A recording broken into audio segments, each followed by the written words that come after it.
So good evening students. जैसे कि मैंने ग्रुप पे बताया था, आज की क्लास में मैं ग्रेविटेशन चैप्टर रिवाइज कराऊंगा। तो आज हम ग्रेविटेशन रिवाइज करेंगे, हमारा जो फोकस होगा वो न्यूमेरिकल से होगा। ठीक है, मतलब मैं थ्योरी बताता जाऊंगा और उस पे बेस्ड न्यूमेरिकल्स हम प्रैक्टिस करते जाएंगे। फट सो नोट्स मैंने ग्रुप पे भेज दिया है। ठीक है, अगर किसी के पास नोट्स नहीं होगा वो गो थ्रू कर सकता है। यहाँ मैं पीपीटी पे पढ़ा रहा हूँ। सो हमारा फर्स्ट जो टॉपिक आता है वो आता है universal of gravitation. So universal of gravitation Newton ने दिया था। ठीक है, तो न्यूटन के इस लॉ के अकॉर्डिंग पूरे यूनिवर्स में कोई भी एक ऑब्जेक्ट जो होगा वो किसी भी दूसरे ऑब्जेक्ट को हमेशा अट्रैक्ट करता है। इन अदर वर्ड्स हम ये कह सकते हैं कि अगर हम यूनिवर्स में किसी भी दो ऑब्जेक्ट की बात करें, ठीक है, पूरे यूनिवर्स में किसी भी दो ऑब्जेक्ट की अगर हम बात करते हैं,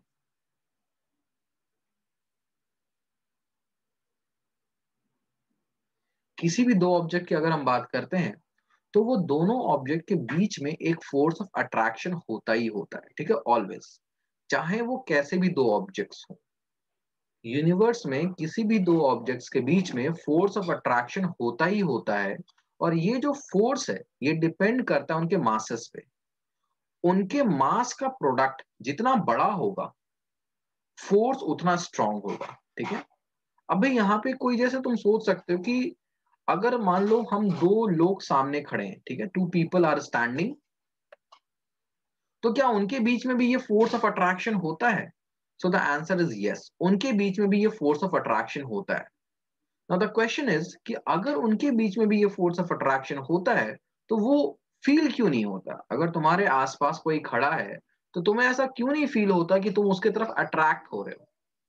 सो द रीजन इज कि जो मासेस हैं, ठीक है, जो दोनों पर्सन का जो मास है उनका प्रोडक्ट उतना बड़ा नहीं होता। सपोज एक पर्सन का मास है 70 kg, दूसरे का भी मास है 70 kg। सो इनका जो प्रोडक्ट हो गया it is not that big. Gravitational force जो होता है वो वीक फोर्स होता है। ठीक है, सो जब प्रोडक्ट ऑफ द मास बहुत ज्यादा होता है तभी जाके ये फोर्स जो है वो नोटिस किया जा सकता है। नाउ अगर हम सेम उस पर्सन और अर्थ के बीच की बात करें, तो वो पर्सन जो है, ठीक है, अगर वो जंप करता है तो he will fall towards the earth, वो अर्थ की तरफ फॉल करेगा। मतलब उस पर्सन और अर्थ के बीच का ये जो अट्रैक्टिव फोर्स है ये विजिबल होता है। ऐसा क्यों होता है? पर्सन तो सेम ही है भाई, वो पर्सन सेम है लेकिन जो दूसरा ऑब्जेक्ट है यहाँ पे अर्थ है। सो बेसिकली अगर हम यहाँ पे प्रोडक्ट ऑफ मासेस की बात कर रहे हैं तो उस पर्सन के 70 kg के साथ मल्टीप्लाई हो रहा है mass of the earth which is very very big. So my point is that कि ये जो ग्रेविटेशनल फोर्स होता है दो ऑब्जेक्ट के बीच में, it is only it can be only felt when the product of the masses is very very big. ठीक है, सो ये बात न्यूटन ने बोला था कि every object in this universe attract every other object with a force which is proportional to the product of their masses and inversely proportional to square of distance between them. कहने का ये मतलब है कि अगर उन दोनों ऑब्जेक्ट के बीच के डिस्टेंस को हम बढ़ाएं, ठीक है, दोनों ऑब्जेक्ट को एक दूसरे से हम पार कर दें, तो उस केस में जो फोर्स है वो डिक्रीज होना शुरू हो जाएगा। ठीक है, तो दो बातें समझ में आ चुकी हैं कि जो ये यूनिवर्स, जो ये ग्रेविटेशनल फोर्स होता है, ये पूरे यूनिवर्स में हर दो ऑब्जेक्ट के बीच में होता है। Any two objects have this gravitational force. Gravitational force attractive force होता है। ठीक है, और इस ग्रेविटेशनल फोर्स का जो मैग्नीट्यूड होता है, ठीक है, इट डिपेंड्स अपॉन, पहली बात, the product of the masses of the object and दूसरा the square of the distance between their centres. Now also इस लॉ का जो थर्ड लाइन है, this is also very important. This force is along the line joining the center of the two object. दोनों object के centre को जो line join करेगा force उसी डायरेक्शन में लगेगा, it will act along that line. ठीक है, सो आई होप ये सभी को समझ में आ गया होगा यूनिवर्सल ऑफ ग्रेविटेशन क्या होता है। Every object in this universe attracts every other object with a force which is proportional to the product of their masses and inversely proportional to square of distance between them. This force is along the line joining the center of two object। ठीक है, तो ये statement जो है ये notes में लिखा हुआ है, तो वहां से ये स्टेटमेंट पढ़ सकते हो। नोट्स में इसका मैंने मैथमेटिकल इंटरप्रिटेशन भी बताया है, बट वो मैथमेटिकल इंटरप्रिटेशन अभी हम क्लास में करेंगे। ठीक है, तो वो तुम साथ साथ मेरे करोगे। तो अपने कॉपी में हेडिंग दो mathematical form of universal law of gravitation. ठीक है, कॉपी में हेडिंग दो mathematical form of universal law of gravitation.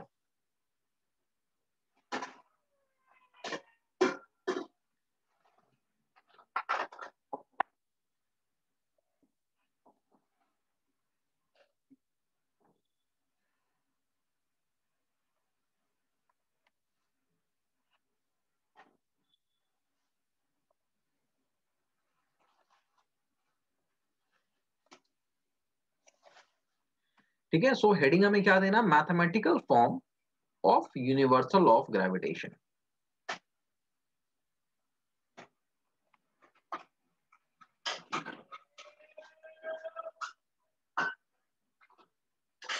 Universal law of gravitation पहले समझ लो फिर कॉपी करना। ठीक है, ना सपोज हमारे पास दो ऑब्जेक्ट है, this is object number one जिसका मास कैपिटल एम है, एंड दिस इज, चलो या फिर हम कैपिटल एम के जगह हम इसके मास को लिखते हैं m1, और हमारे पास एक दूसरा ऑब्जेक्ट है जिसका मास है m2। ये दोनों के सेंटर्स हैं। ठीक है, नाउ m1 और m2 एक दूसरे को अट्रैक्ट करेंगे। ठीक है, सो m1 और m2 एक दूसरे को अट्रैक्ट करेंगे, और ये जो फोर्स होगा उस फोर्स का डायरेक्शन होगा अलोंग द सेंटर, मतलब इस डायरेक्शन में। m1 जो होगा वो राइट साइड पे पुश होगा, पुल होगा, जबकि m2 जो है वो लेफ्ट साइड पे पुल होगा। ठीक है, सो हम लेते हैं, कंसीडर टू ऑब्जेक्ट्स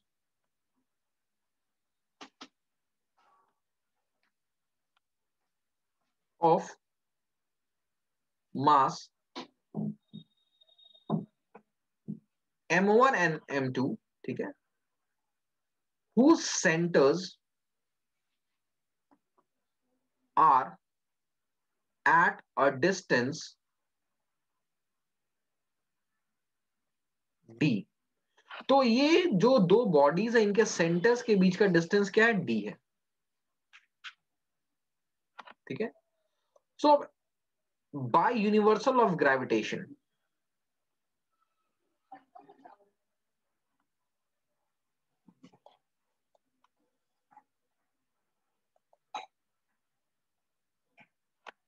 जो F फोर्स होगा जो इन दोनों के बीच में होगा, ठीक है, F फोर्स है जो इन दोनों के बीच में है, it will be proportional to the product of their masses. तो it will be proportional to m1 into m2, and at the same time ये जो फोर्स होगा ये इनवर्सली प्रोपोर्शनल होगा उनके डिस्टेंस, दोनों सेंटर्स हैं उनके बीच के डिस्टेंस के स्क्वायर का। So force is proportional to the product of their masses, and at the same time force is inversely proportional to square of the distance between their centers। तो अगर इसको मैं इक्वेशन 1 बोलूं, इसको मैं इक्वेशन 2 बोलूं, so combining both equation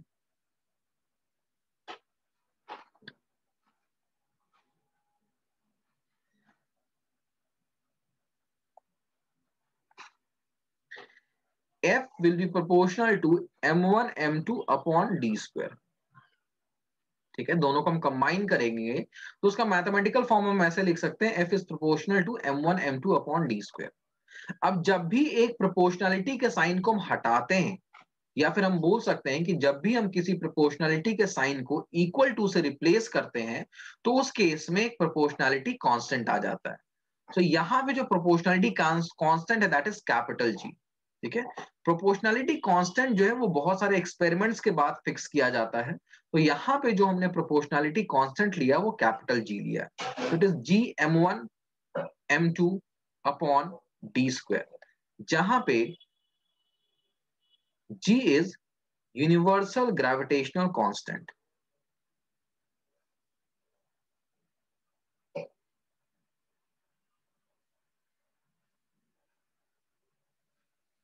ठीक है, यहां तक नोट करो। अगर पहले कर भी रखा तो भी दोबारा करो, उससे क्या होगा, रिवीजन होगा। ठीक है, और यहां तक नोट करने के बाद कंफर्म करो मुझे चैट में, सच दैट मैं आगे फिर प्रोसीड करूं।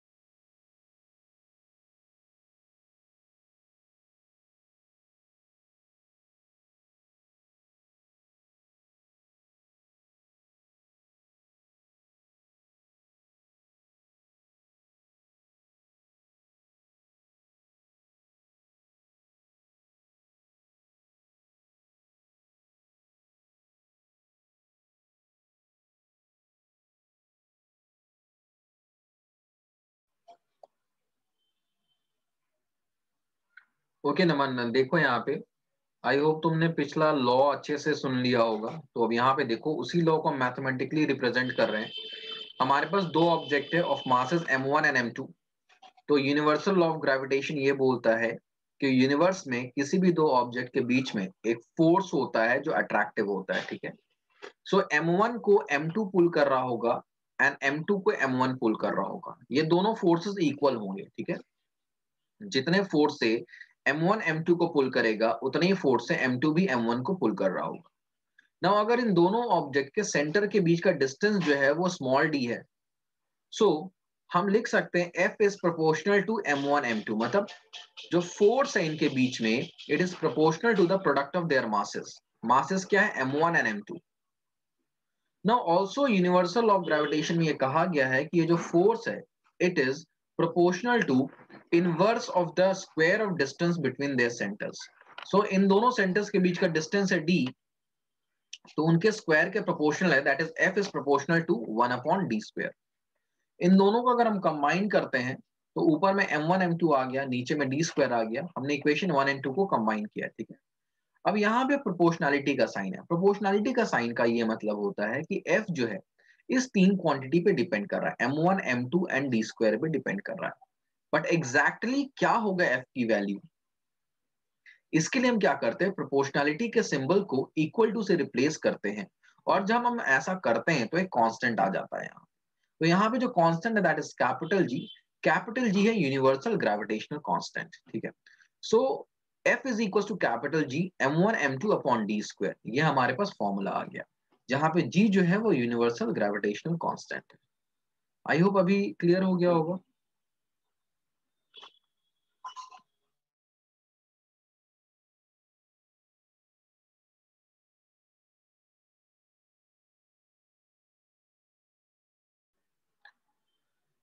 जिनका जिनका कॉपी होता जा रहा होगा, ठीक है, वो एक बार मुझे कंफर्म करते जाना चैट में, such that we can move forward.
So I hope सभी ने ये चीज कॉपी कर लिया होगा। इसके आगे हम चलते हैं।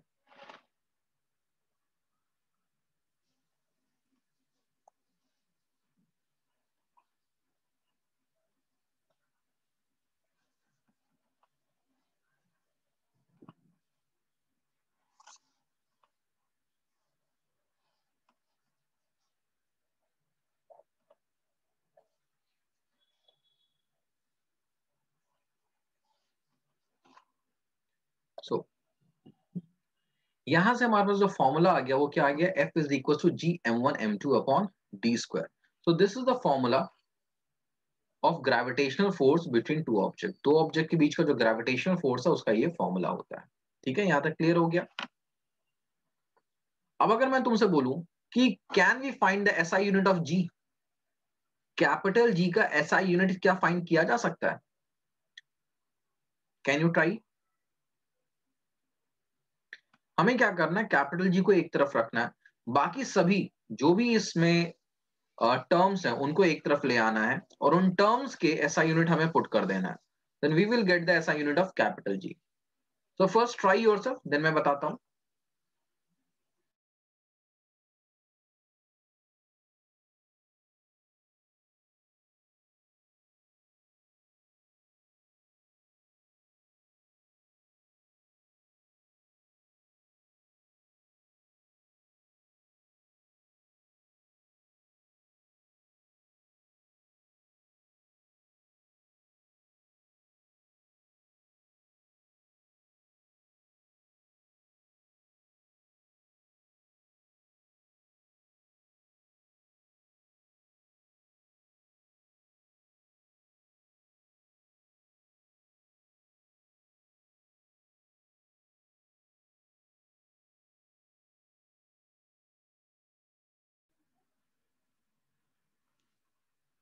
Alright, so it is a easy part.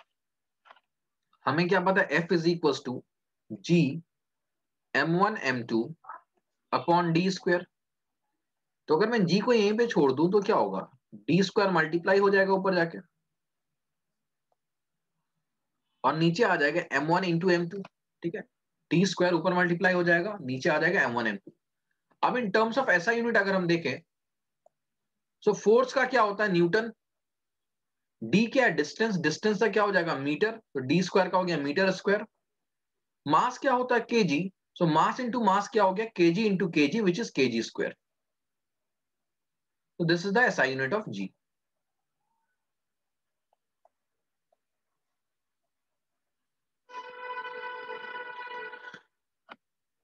ठीक है, तो ऐसा यूनिट ऑफ जी क्या आ गया, newton metre square plus upon kg square. अब एक्सपेरिमेंटली ये डिटरमाइन किया गया कि कैपिटल जी की जो वैल्यू होती है वो होती है 6.67 इंटू 10⁻⁻11. इसकी वैल्यू ये होती है और यूनिट यहां पे लगा दो, न्यूटन मीटर स्क्वायर पर केजी स्क्वायर. तो ये जो वैल्यू है इसको हम यूनिवर्सल ग्रेविटेशनल कांस्टेंट इसलिए भी बोलते हैं क्योंकि पूरे यूनिवर्स में ये सेम रहता है. ठीक है, चाहे ये कैपिटल जी हम अर्थ पे लगाएं, मून पे लगाएं, मार्स पे चले जाएं, किसी स्पेसशिप में लगाएं, जो कैपिटल जी की वैल्यू होगी ये यही होगी, फिक्स्ड है, 6.67 into 10⁻⁻11 newton metre square upon kg square. ठीक है, तो यहां तक कॉपी कर लो, फिर हम इसी पे बेस्ड न्यूमेरिकल्स पहले करेंगे, यूनिवर्सल ऑफ ग्रेविटेशन पे बेस्ड.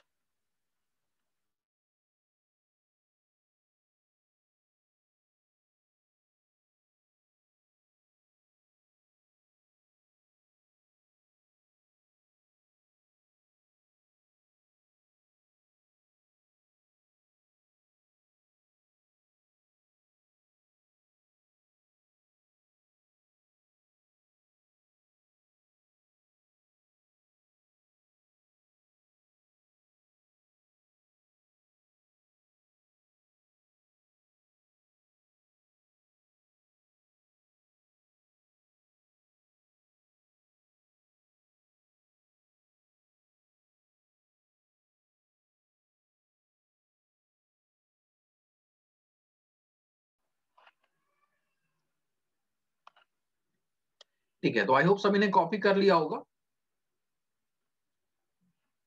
सो मैं कुछ क्वेश्चंस करवा रहा हूं. पहला क्वेश्चन है, how will the force between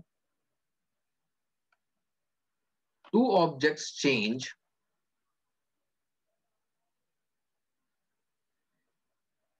if, first part, mass of one object is doubled. ठीक है, सवाल यह है कि दो ऑब्जेक्ट के बीच का जो ग्रेविटेशनल फोर्स है वो किस तरह से चेंज होगा अगर हम एक ऑब्जेक्ट के मास को डबल कर लेते हैं। सो हम यहां पे ले लेते हैं कि लेट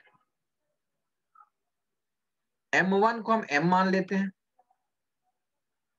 और m2 को हम ले लेते हैं 2m, क्योंकि एक को हमें क्या करना है, डबल करना है। ठीक है, तो इनिशियली फोर्स जो होगा वो क्या होगा, g m1 m2 upon D square, यही फॉर्मूला हम जानते हैं। सो बाद में क्या बोल रहे हैं कि अगर अब उस ऑब्जेक्ट में से एक ऑब्जेक्ट के मास को डबल कर दिया गया, तो tell me how will the force change. ठीक है, तो इनिशियली हमारा फॉर्मूला था F is equal to G M one M two upon D square. तो यहां से अगर हम m1 और m2 दोनों की वैल्यू पुट करें, ठीक है, ये मैं इनिशियली बोल रहा हूं, ठीक है, मतलब चलो मैं इसको थोड़ा सा ऐसे नीचे कर देता हूं।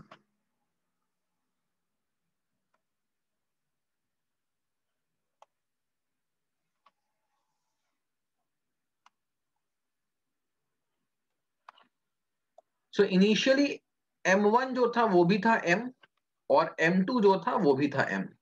ठीक है, दोनों के मासेस, या फिर अगर किसी बच्चे को यहाँ पे डाउट हो जाएगा तो फिर चलो ऐसे कंफ्यूजन है तो ऐसे ही कर लेते हैं। इनिशियली एफ क्या है, G M one M two upon D square. ठीक है, यहां तक बात आई समझ में। अब यहां पर क्या बोल रहा है कि मास of one of the object is doubled, एक ऑब्जेक्ट के मास को डबल कर दिया गया है। ठीक है, पहले जितना था उसका डबल कर दिया गया। सो फोर्स में क्या चेंज होगा ये बताओ मुझे। ठीक है, सो यहां पे हम एम एम के बजाय ऐसे ले लेते हैं कि जो कंफ्यूजन दूर करने के लिए, कि मास ऑफ सेकेंड ऑब्जेक्ट जो है it is equals to 2m2। ठीक है, initially mass of first object था m1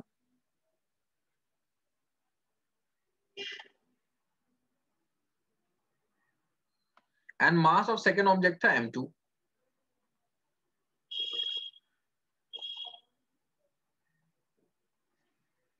तो देयरफॉर फोर्स जो था that was F is equals to G m1 m2 upon D square.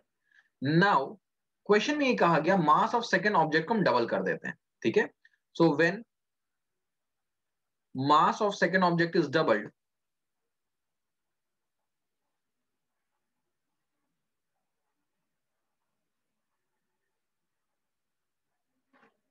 Then mass of second object क्या हो जाएगा 2m2।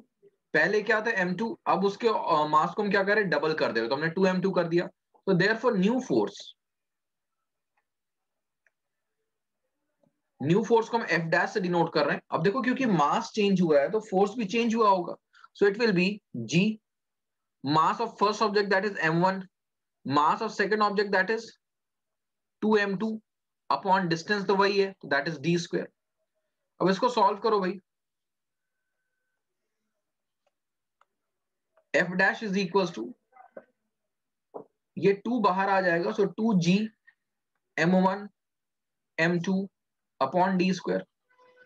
ठीक है, ना ये G m1 m2 upon D square किसके इक्वल है, एफ के इक्वल है। इनिशियली हमने देख रखा है G m1 m2 upon D square किसके इक्वल है, एफ के इक्वल है। So F dash is equal to 2f। ठीक है, so new force will be twice the initial force. ये बात क्लियर है। नेक्स्ट क्वेश्चन में चले हम, इसे कॉपी कर लो, फिर नेक्स्ट क्वेश्चन में चलते हैं।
नेक्स्ट क्वेश्चन में चले, ठीक है, तो चलो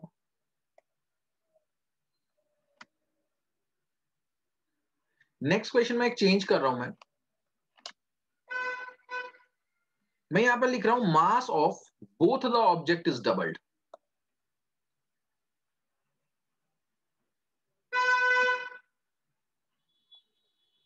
ठीक है, मास of both the object is doubled. अगर दोनों ऑब्जेक्ट के मास को हम डबल कर देंगे तो न्यू फोर्स जो होगा वो पिछले इनिशियल फोर्स के कितने टाइम्स होगा, ये तुम्हें बताना है।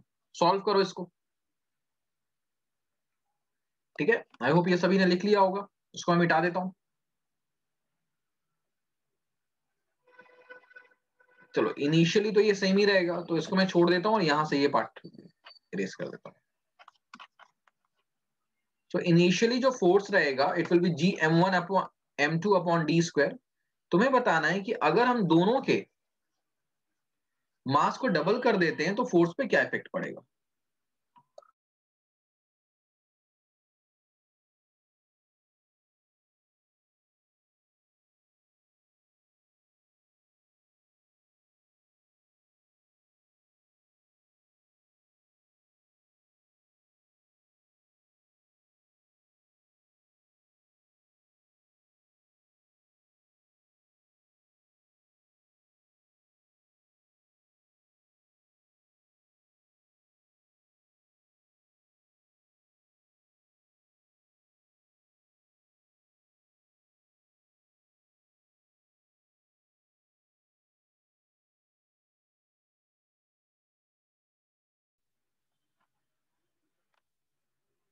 चलो भाई इसका आंसर दो। लावण्य तुम बताओ क्या होगा आंसर, अगर दोनों ऑब्जेक्ट के मास को डबल कर दिया जाए तो फोर्स पे क्या इफेक्ट पड़ेगा।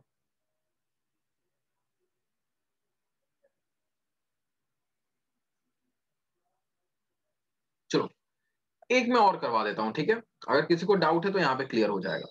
तो initially mass of first object क्या m one, mass of second object क्या एम टू। तो फोर्स क्या था G M one M two upon D square. So now when mass of both object is doubled,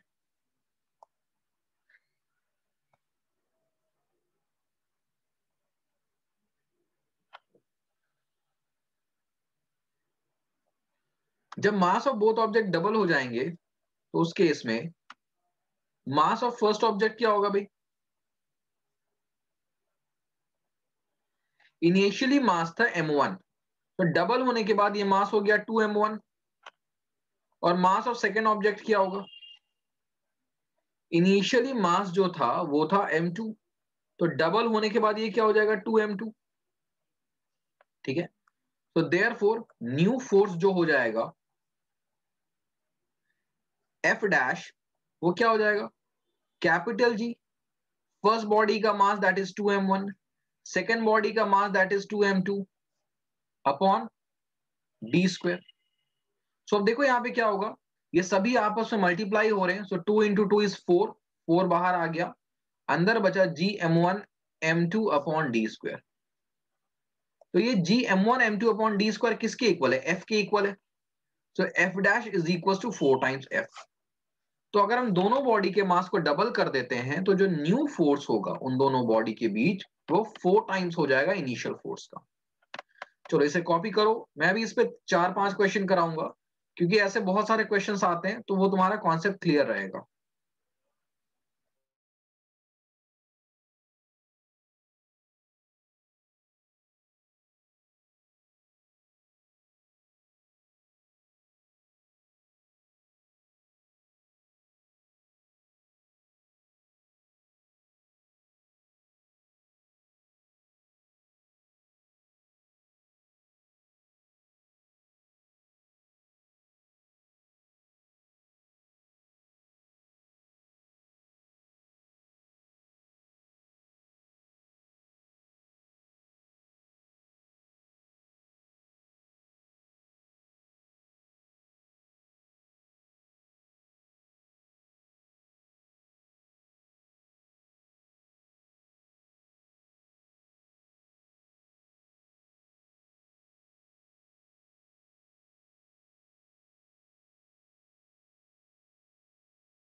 so I hope सभी ने copy कर लिया होगा। आगे चलते हैं नेक्स्ट क्वेश्चन पे।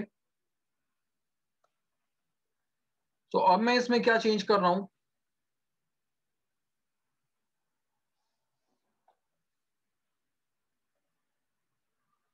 Third part is mass of first object is doubled,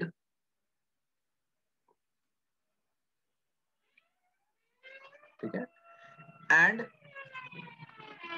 mass of second object is halved.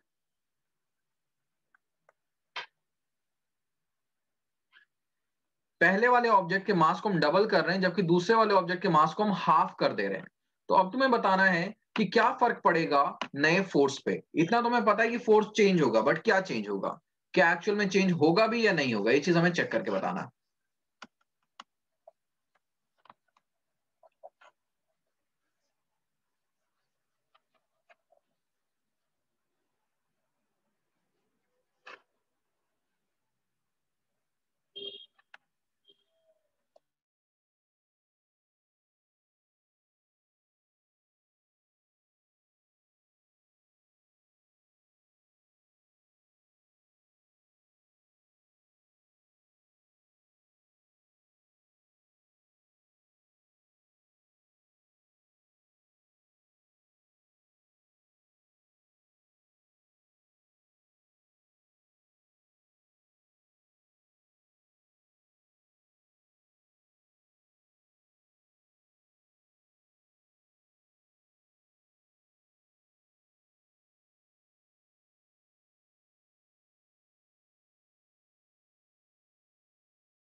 और still I am not getting answers.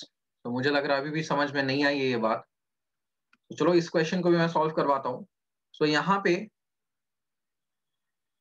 अ, अगर मैं बोलूं कि new mass of first object का न्यू मास क्या होगा, तो it is equals to 2m1, क्योंकि ये डबल हो गया, and new mass of second object.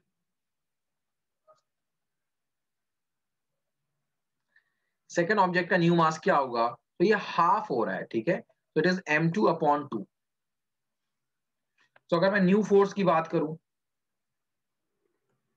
F dash, it is G, new mass is 2m1, second object का मास है m2/2 अपॉन d²। तो ये बेसिकली देखो, अगर किसी बच्चे को ये नहीं समझ में आ रहा है कि ये क्या हो रहा है यहाँ पे, तो ये मल्टीप्लाई हो रहा है, G multiplied by 2 multiplied by m1 multiplied by m2 multiplied by 1/2, ठीक है, हाफ का मतलब मल्टीप्लाइड बाई 1/2। अगर मैं तुम्हें बोलूं कि इसको सॉल्व करो तो तुम क्या करोगे, 2 से 2 को कैंसिल कर दोगे, तो क्या बचेगा, G m1 m2 बचेगा, ठीक है। सेम चीज यहाँ पे बच रहा है, ठीक है। आई होप ये बात समझ में आ रही होगी। क्या बच रहा है यहाँ पे, G m1 m2, और नीचे क्या है, d²। बात आई समझ में। कुछ बच्चों को हो सकता है ये नहीं समझ में आ रहा होगा कि मैंने 2 कैसे कॉमन ले लिया, 4 कैसे कॉमन ले लिया, तो ये चीज है, वो मल्टीप्लाई हो रहा है और कुछ भी नहीं हो रहा। G multiplied by 2 multiplied by m1 multiplied by m2 into half, 2 से 2 कैंसिल हो गया बाकी। तो I hope it is clear now. Clear हो गया होगा कि यहाँ पे एक्चुअली हम कर क्या रहे होते हैं, ठीक है।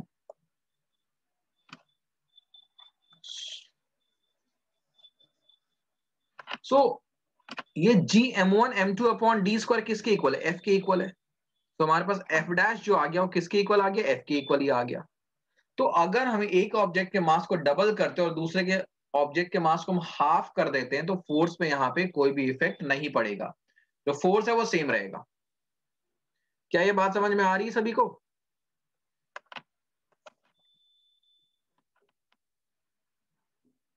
चलो, तुम्हें समझ में आया या नहीं आया तभी क्लियर होगा जब तुम एक क्वेश्चन सॉल्व करोगे। तो मैं अगला क्वेश्चन देता हूं। ये क्वेश्चंस अपने कॉपी में जरूर लिखते जाना, ठीक है? ऐसा नहीं कि तुम क्वेश्चंस नहीं लिख रहे हो, बाद में रिवाइज नहीं कर पाओगे, तुम्हें समझ में ही नहीं आएगा कि क्या हुआ था।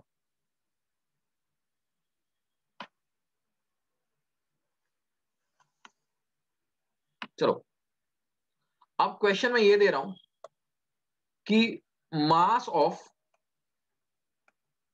वन ऑब्जेक्ट इज डबल्ड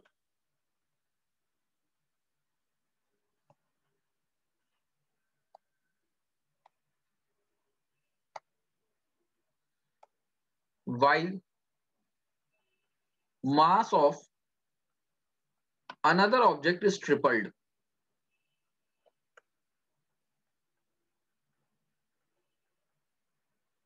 अगर एक ऑब्जेक्ट के मास को डबल किया जा रहा है और दूसरे ऑब्जेक्ट के मास को ट्रिपल किया जा रहा है, तो तुम्हें बताना है कि नए फोर्स में क्या फर्क पड़ेगा। This is your question.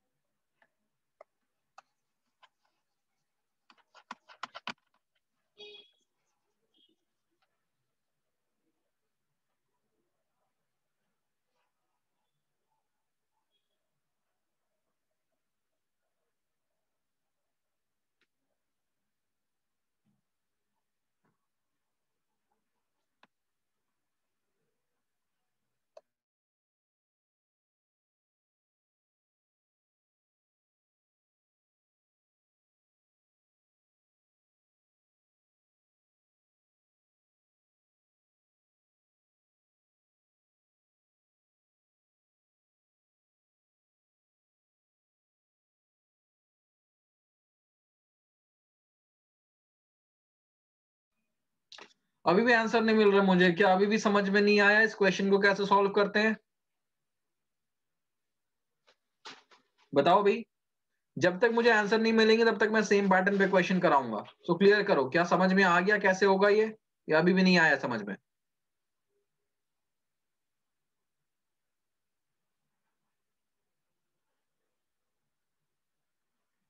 चलो एक बार शुरू से फिर से समझते हैं, ठीक है? हम मानते हैं लेट,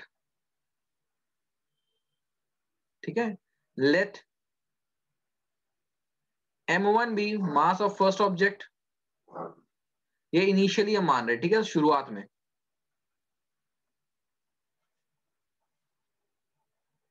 m1 जो है फर्स्ट ऑब्जेक्ट का मास है,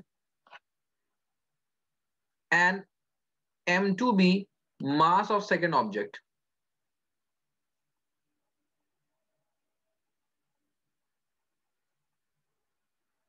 फर्स्ट ऑब्जेक्ट का मास m1 है, सेकेंड ऑब्जेक्ट का मास क्या है? m2 है।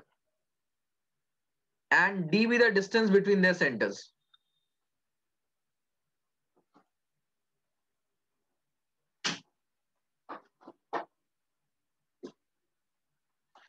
तो देयरफॉर फोर्स क्या होगा?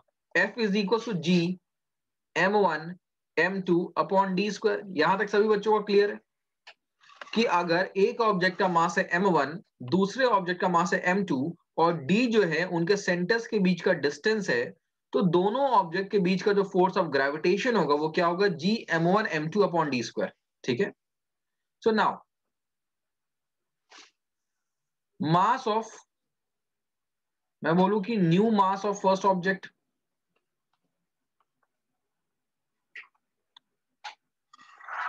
सो यहां पे बोला है the mass of one object is doubled, so new mass of first object क्या हो जाएगा? 2m1। और हम बात करें new mass of second object,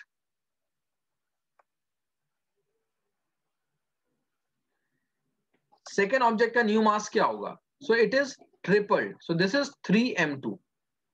पहले m2 था, उसका थ्राइस हो गया, 3m2 हो गया। पर डिस्टेंस के बीच के बारे में तो कुछ भी नहीं बोला है कि डिस्टेंस बड़ा हुआ छोटा हुआ, कुछ भी नहीं बोला, तो डिस्टेंस हम d ही रखेंगे। तो देयरफॉर न्यू फोर्स, जिसको मैं f डैश से डिनोट कर रहा हूं, ये क्या होगा? g फर्स्ट ऑब्जेक्ट का mass that is 2m1, second object का mass that is 3m2, m2 है ये, स्क्वायर नहीं है, अपॉन डी स्क्वायर। अब मैंने क्या बोला एक्चुअली, यहां पे हो क्या रहा होता है भाई?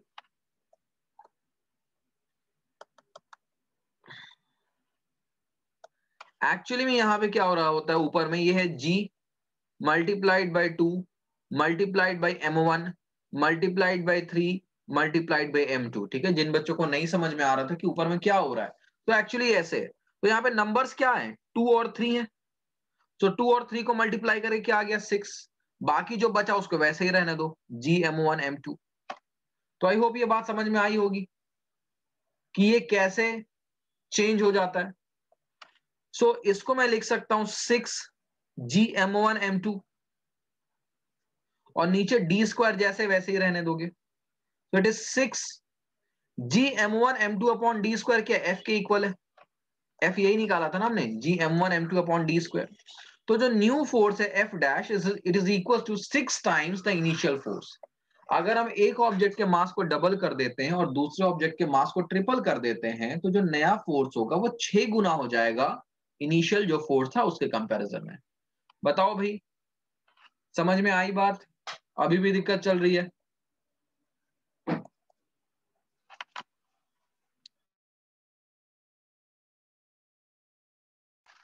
अभी मैं एक दो क्वेश्चन और दूंगा, जब तक ये क्लियर ना हो जाए कि भाई तुम्हारा क्लियर है कॉन्सेप्ट। कॉपी करो भाई इसको फटाफट।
चलो भाई इस क्वेश्चन को थोड़ा और चेंज करते हैं। अब यहां पर है कि मास ऑफ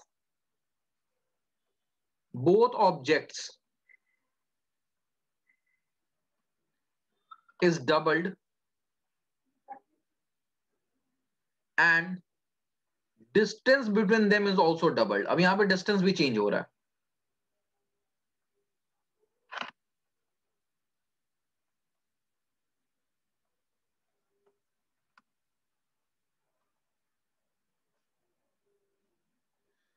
दोनों ऑब्जेक्ट का जो मास है उसको डबल किया जा रहा है और उसके सेंटर्स के बीच के जो डिस्टेंस है उसको भी डबल किया जा रहा है। अब तुम्हें बताना है कि फोर्स कैसे चेंज होगा।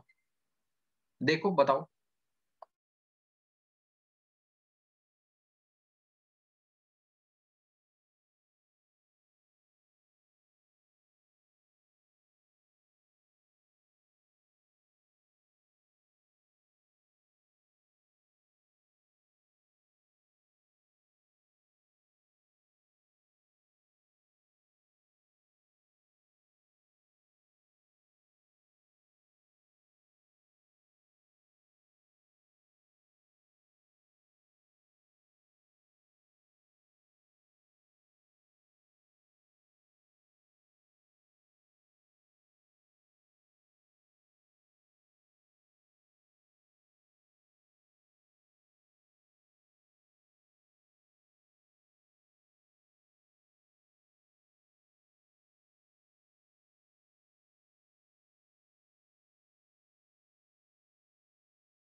चिराग, is it clear to you?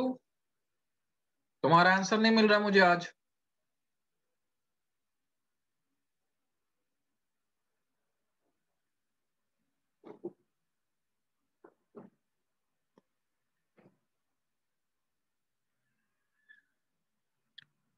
वंश, तुम्हारा क्या हो रहा है भाई? तुमने कहा समझ में आ गया है, so I must get an answer.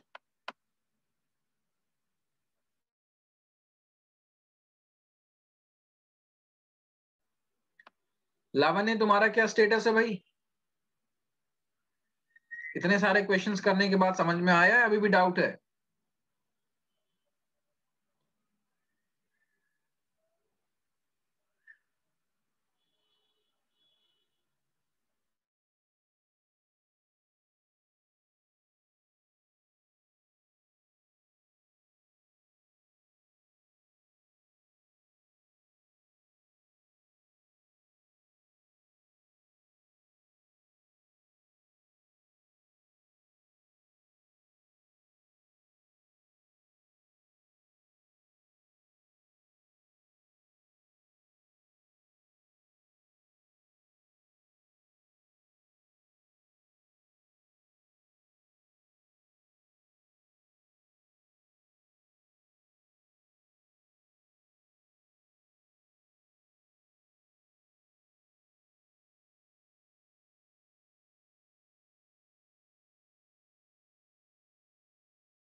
चलो भाई, ये लास्ट क्वेश्चन देखते हैं।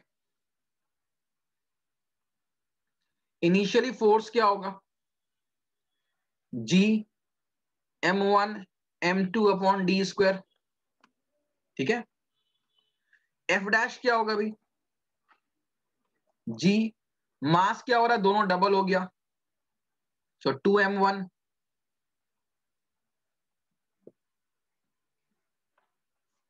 2m2, और उनके बीच का डिस्टेंस जो वो भी डबल हो गया, सो 2d और इस पूरे का स्क्वायर।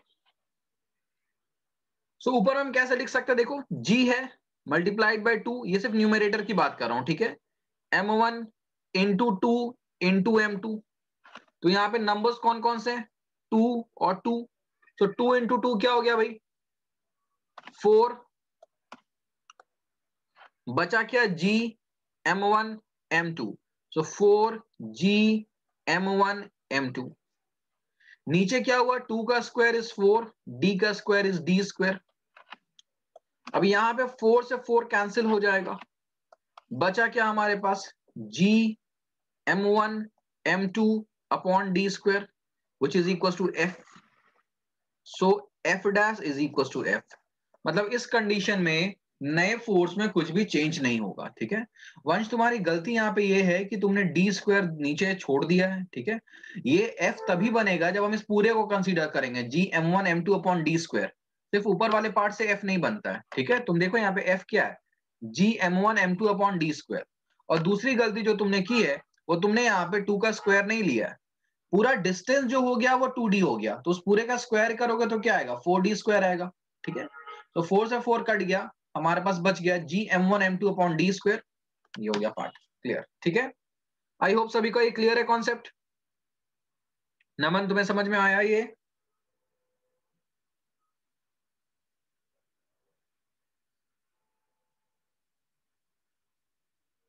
चलो भाई, so this is all for today's class. Homework में I will give you some question based on this thing, so try to solve it in homework, ठीक है। You can leave the session now.